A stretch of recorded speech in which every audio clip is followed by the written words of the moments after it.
Hello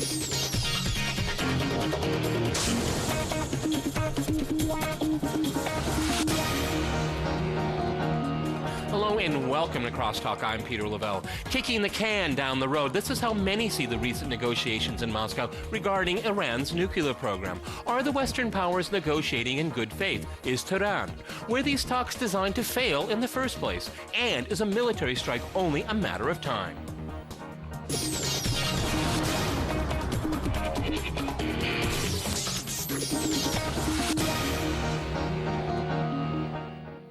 To crosstalk the 5+1 talks here in Moscow, I'm joined by Sadeh Zibakalam in Tehran. He is a professor of political science at the University of Tehran. In Jerusalem, we have Dan Williams, senior correspondent at Reuters.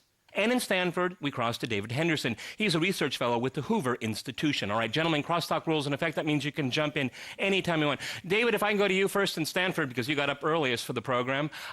Were these negotiations serious, you think? I mean, as we're recording this program right now, we're still waiting for the press conference, but there hasn't been any kind of optimistic words coming out. I'm not sure whether they're serious. I'm not there. I'm not in the room. I'm kind of doubtful that they were serious because I think various organizations have their agendas, and I don't think they were particularly serious. Then what do you think we're going through this process? Who achieves what by just going through the motions? I think again, I'm not in the room, but I'm guessing it's a kind of a show. And the idea is that a lot of people, especially the Israeli government, want to potentially make war on Iran, and so they've got to look as if they're negotiating in good faith. And the United States is essentially in line with Israel on that, and I think that's a large part of what's going on. Okay, David, if I could just stay with you one more second here. Do you think Tehran is there in good faith? Again, I'm not sure. I think that it depends what you mean by good faith also. Like, if two sides have irreconcilable differences, I don't know what you would say is good faith. I mean, the Iranians want to develop a certain degree of nuclear strength. They want to have this 20% number that they're hitting and that they want to keep hitting. Americans and Europeans want them to keep it down to 3%, the thing you would have for nuclear facilities. Well, not even 3%. They want to stop enrichment altogether. So, Dave, if I can go to you in Tehran, what's the Iranian perspective of talks here in Moscow? Again, we're waiting for the press conference, but nothing has really come out positive. All we've heard is that they've been intense and possibly constructive. Well, the Iranians have been very positive, very constructive, and very serious as far as negotiation in Moscow is concerned, because Iran is not seeking further sanction. Iran is not seeking further threat of military strike against its nuclear sites. So Iran really has entered, never mind about the past, but this time Iran really has entered in good faith negotiation with 5+1. Okay, Dan, if I can go to you in Jerusalem, what do you think the level of faith is on both sides here? I mean, it seems a bit hard for me to believe that Obama wants to say, I have made an agreement with Iran, okay? I mean, that's not good for his campaign right now. Being tough on Iran is a good campaign issue. Well, I'm not sure that's quite true. If the agreement would be one that would have been seen to avert war A and avert the possibility, the threat, the alleged pursuit by Iran of a nuclear weapon, I think that would be an interesting pitch for him to make to the American population, especially given the fact that there is definite war fatigue in the United States after Afghanistan, after Iraq. In terms of the good faith or lack of good faith, from what we've heard so far from Moscow, and we may hear other news as the day progresses, it doesn't seem especially encouraging in terms of a negotiated resolution. And perhaps maybe that will serve usefully in terms of laying bare the facts of this confrontation. So, Dave, if I can go back to you in Tehran, it seems to me when looking at Western media and analysis of what's going on here, Iran has to surrender everything to get an agreement that the West wants. Iran just has to fold, and it won't. Well, if this is the attitude that Western leaders will have, that is to say, Iran giving in, Iran virtually waving white flag, then I'm afraid they are wrong, they are mistaken, because whilst Iran is quite willing and is serious and sincere as far as negotiation is concerned, but no one should expect Iran to give in everything. That Iran rightly believes that under the atomic agency, under the normal rules and regulations, Iran has every kind of legitimacy to what she is doing at the moment. Okay, David. I mean, one of the things that's being pushed is that Iran shouldn't be allowed. Well, it shouldn't be allowed to enrich any uranium. I mean, it is a member of the Non-Proliferation Treaty, and under the terms of that treaty, it has the right to do that. Why should Iran be denied that? Just because the West doesn't like it, because Israel doesn't like it. Yeah, I don't defend that it should be denied that. I think they should be able to do that. And I think the bigger picture here, and it's very hard to get that across to Americans because we've been so propagandized, but the bigger picture here is that Iran, even if it got in the extreme a nuclear weapon, and I don't really think there's any evidence that they're trying to get a nuclear weapon, but even if they got one, they are not really a threat. They're definitely not a threat to the United States. And with Israel having approximately 200 to 300 nuclear weapons, plus second strike capability with 3 nuclear-armed submarines, they aren't a threat to Israel. And so if you look at the history of the development of nuclear weapons, it's mainly for defensive reasons. And North Korea probably doesn't want to be invaded, and having nuclear weapons has helped it. Iran, if they were to develop nuclear weapons, and again, I don't think there's evidence that they are, but if they were, it would mainly be defensive. But as Sadeh said, under the Non-Proliferation Agreement, Iran isn't violating anything. And so right away that says something about the good faith of the people in Moscow, and on the 5+1 is, you know, how do you negotiate to tell people they can't do what the law says they can do? Dan, I'm not going to ask you to speak for the Israeli government, but I'm sure that Tel Aviv sees things very differently. Yes, they do. My colleagues rightly pointed out the NPT, the privileges it accords to signatories. There are also requirements in terms of transparency, openness, and there's a documented history of Iran not being as open as it might be or as transparent as it might be with its projects. This has been noted by independent analysts. The facility in Qom in Fordow, which has been also the center of these talks, is an enrichment facility, but it seems quite clear that its capacity is not designed for enriching uranium on an industrial energy producing level. However, its capacity could be consistent with enriching uranium for potential nuclear warheads. I'm not saying that's the case, but certainly there is a pattern here which is not consistent, at least with the spirit of the NPT.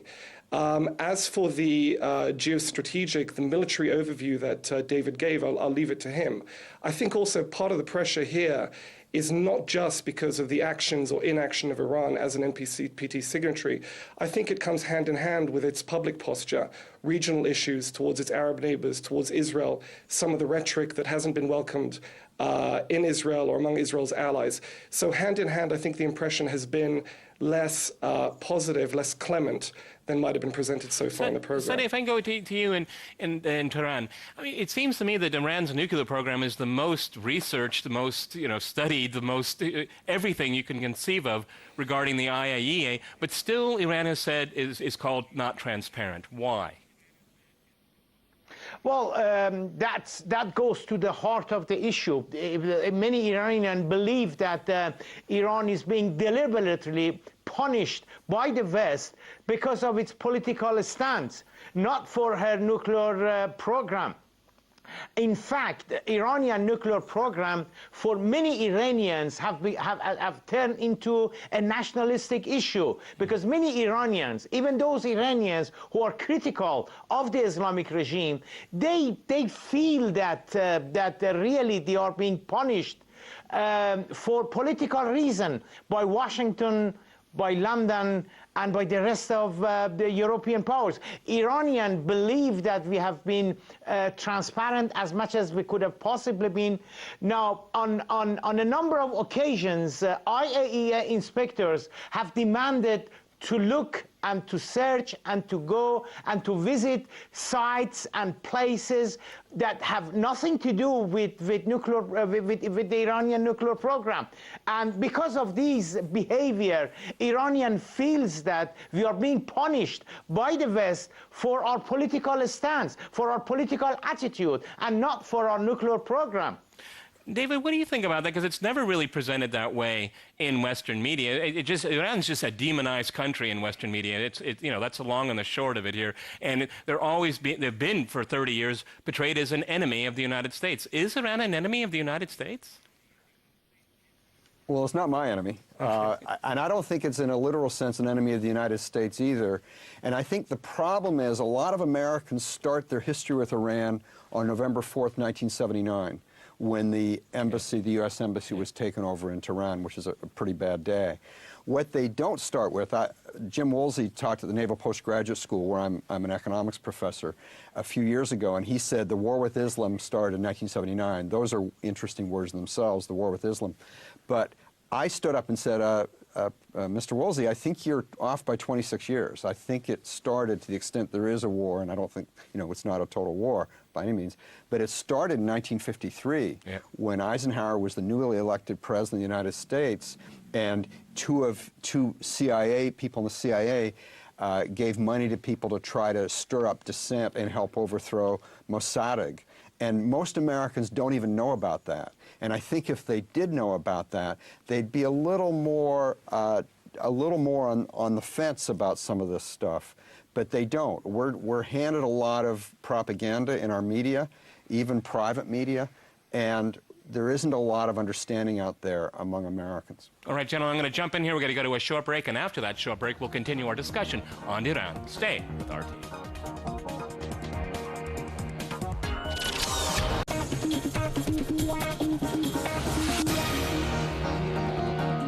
Welcome back to Crosstalk. I'm Peter Lavelle. To remind you, we're talking about Iran's nuclear program.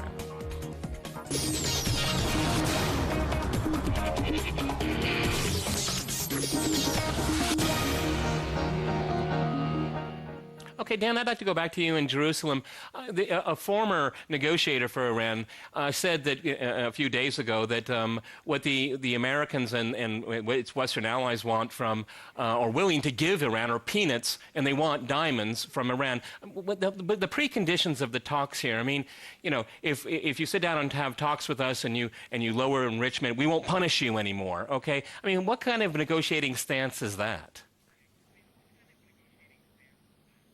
There's always a possibility, and I think it's worth keeping in mind, that there is the aspect potentially of an opening gambit. You ask for the moon and then you settle for something less.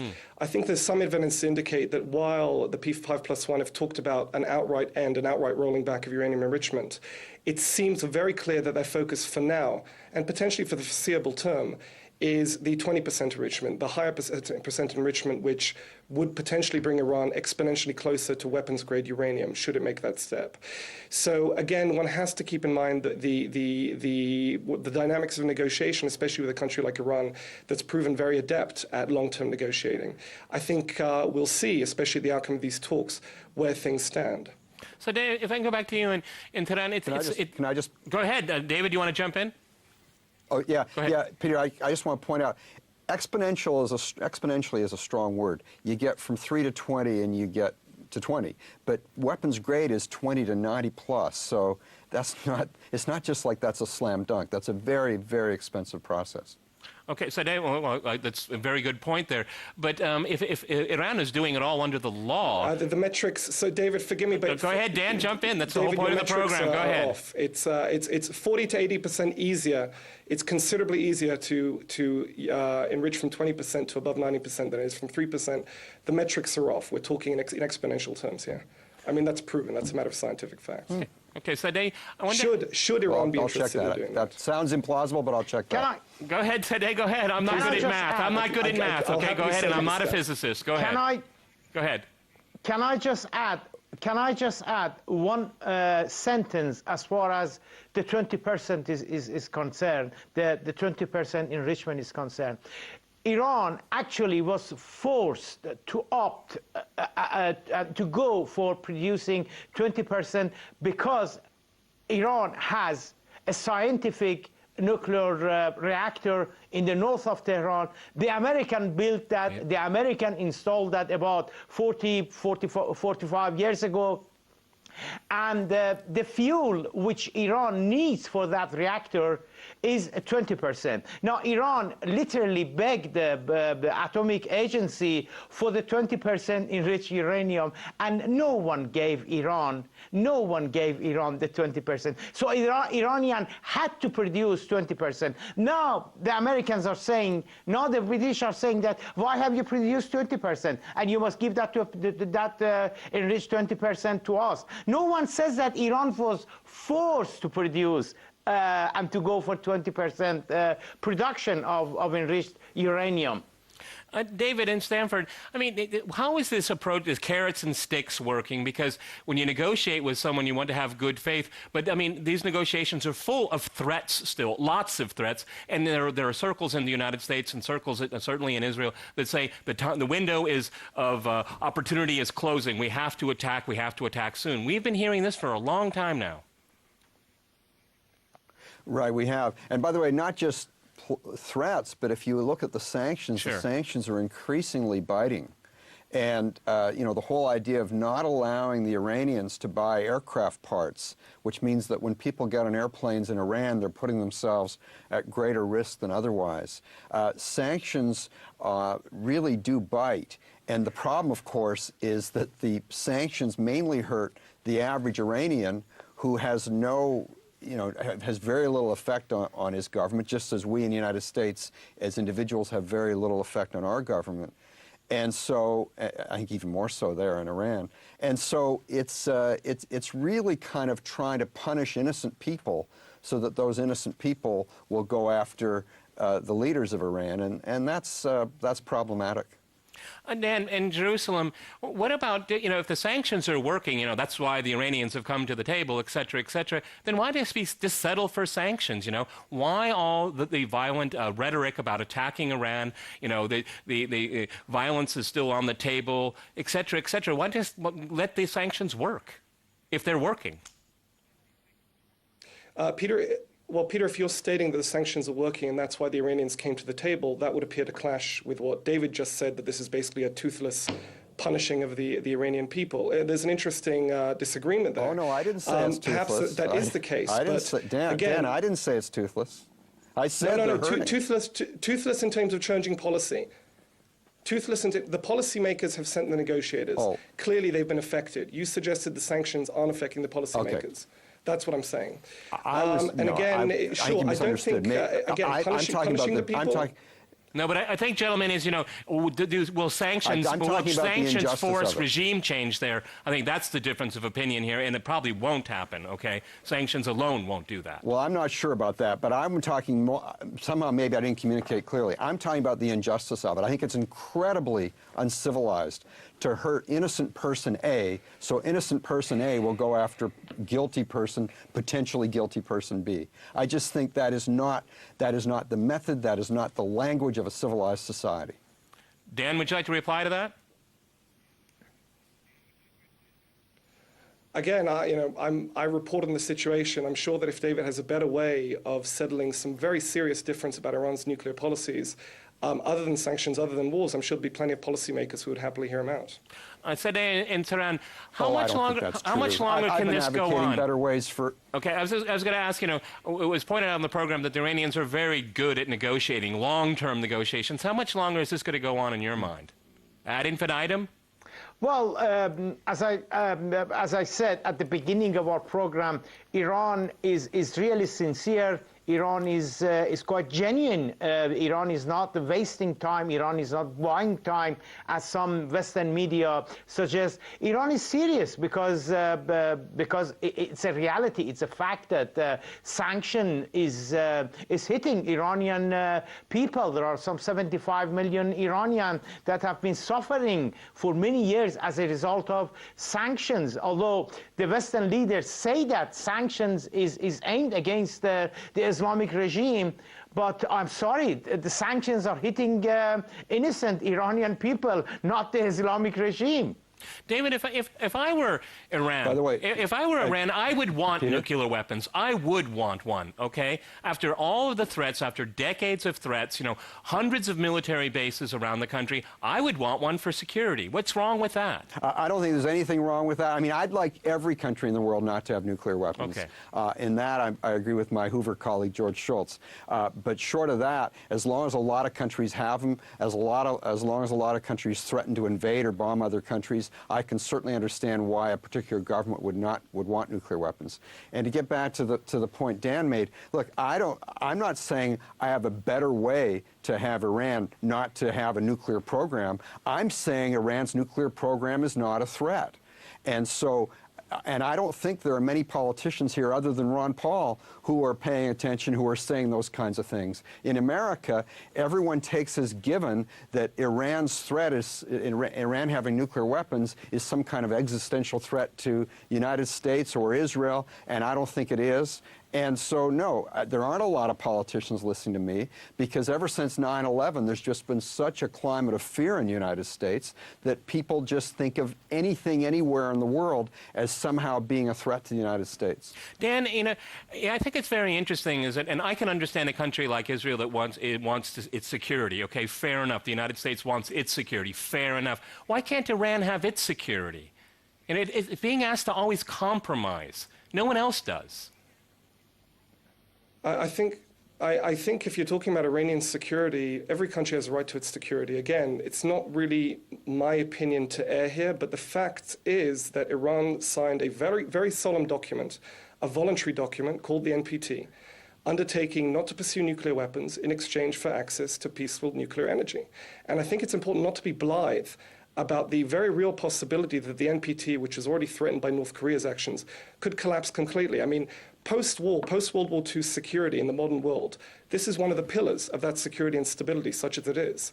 So to say on the one hand that Iran is honoring its NPT commitments, but on the other hand, it wouldn't be such a big deal if it did go ahead, break those commitments and get the bomb, is, I think, blithe and unserious. This is a very serious document, entered voluntarily.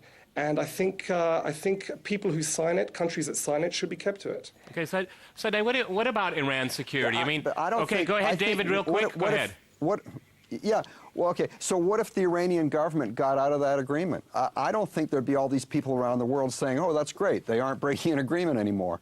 And the fact is, you know, the non-proliferation agreement is not just not that big a deal. There's a political scientist let me finish, Dan. There's a political scientist at Ohio State University named John Mueller. I'll hold up his book, Atomic Obsession, where he talks in detail about this, how various various countries acquire nuclear weapons. There are all these worries, and nothing happens. Look at India. Look at Pakistan. They were always arguing with each other, potentially fighting with each other. They haven't fought, even though they both have nuclear weapons. Look at China versus the Soviet Union. Both got nuclear weapons. And we're not talking a couple nuclear weapons. We're talking hundreds or thousands of nuclear weapons. So I just don't think that if you lost the non-proliferation agreement, that would be that big a deal. But I don't think people agree with me. And so I think if the Iranians pulled out of that agreement, there wouldn't be people saying, oh, no problem. They're not breaking their agreement, because there's no agreement. I think the pressure on them would even become greater.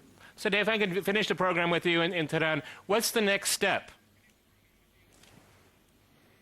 Well, Iran was hoping genuinely that there would be some kind of compromise.